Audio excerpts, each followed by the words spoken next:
And there you go. And welcome to Casting Clash Royale, as that is always the case. So Mega Knight does kind of change the conversation a little bit here, as you were talking about. You able to jump on top of those barrels and use that to create a counter push. Yeah, it's a lot easier to just set them up in the back and see how much value you can get. We see the Golden Knight on the right side. Has to activate the ability without getting the Falcon.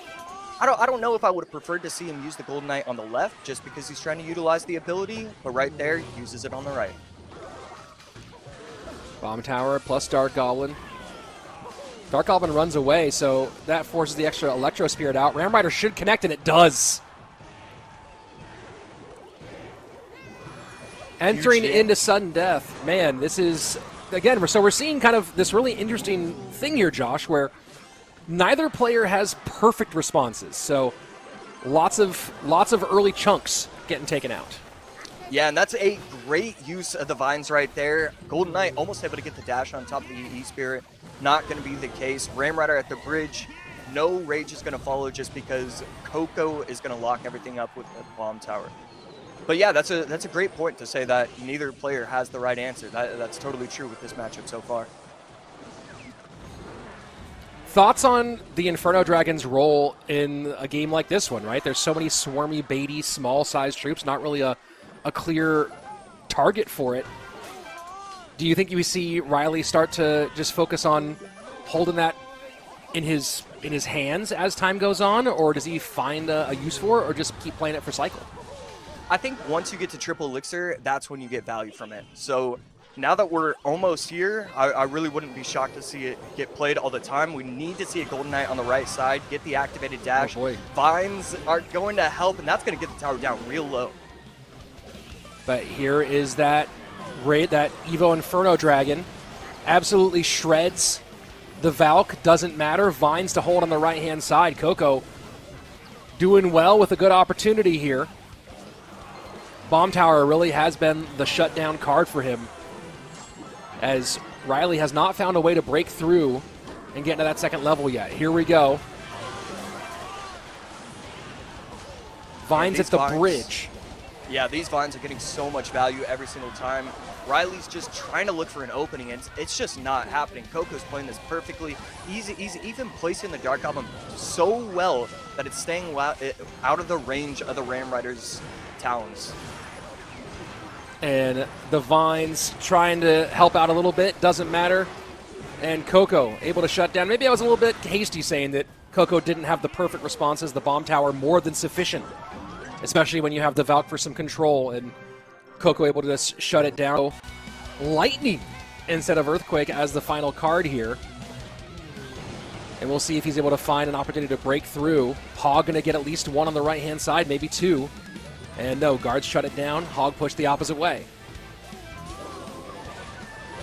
Just going to go with the pre-log. Going to be able to catch the Ice Spear, so that's pretty massive. Hog should get at least one. Could it get a second one? It won't. And that would have been absolutely massive for Ryley. So Coco finally using all his cards. Ryley knows now what he has to match up against.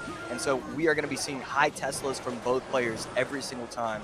And right there, except to worry about the offensive Tesla pressure from Ryley. Coco sets up to the right-hand side. Troops-wise, a little bit better on the cycle side for Coco, with the Furnace and Golden Knight both at 4 versus the 5 for both the Monk and the Wizard. And you see there, Lightning one more time to get the Wizard off the board. But of course, the spell difference, 6 elixir for that Lightning, just 3 for the Earthquake. Yeah, and beautiful activation of the ability from the Monk. I'm pretty shocked to see that the Monk was able to reflect and then take out the entire Furnace. 2367 to 2294 crosswise. Ryley trying to keep pressure on. Earthquakes, late Tesla to avoid the Earthquake damage. Log for some chip on the left-hand side. Ryley now with about a 300 HP lead. Right there, this is going to be a ton of damage. He's going to be able to get the guards, maybe the Ice Spirit as well. Not a third shot, second shot, whatever that was. But now Coco takes the lead, triple elixir underway. A lot of expenditure there for Ryley to recover in that one. And now there's a lot on the board. This might be very difficult to handle. Coco not quite to Lightning yet. Doesn't need it, though. Gets 2 hog shots. Ryley trying to respond in kind, but Lightning takes the Wizard off the board. Needs to get the Tesla down, he will, but one of the Fire Spirits is able to get to the tower. 1301, 345. The Lightning proving to be the biggest difference in this game. Ryley's going to try and get aggressive. I like that. Monk at the bridge, Wizard at the bridge, just try and get anything to go down, but I think it's just too little too late. The Lightning really changes how this matchup gets played.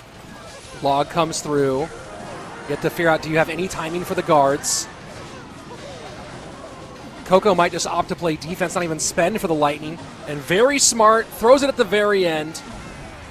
And Coco with the 2-0 will end the hopes of Ryley fans across the world, as our runner-up from 2024 will not be making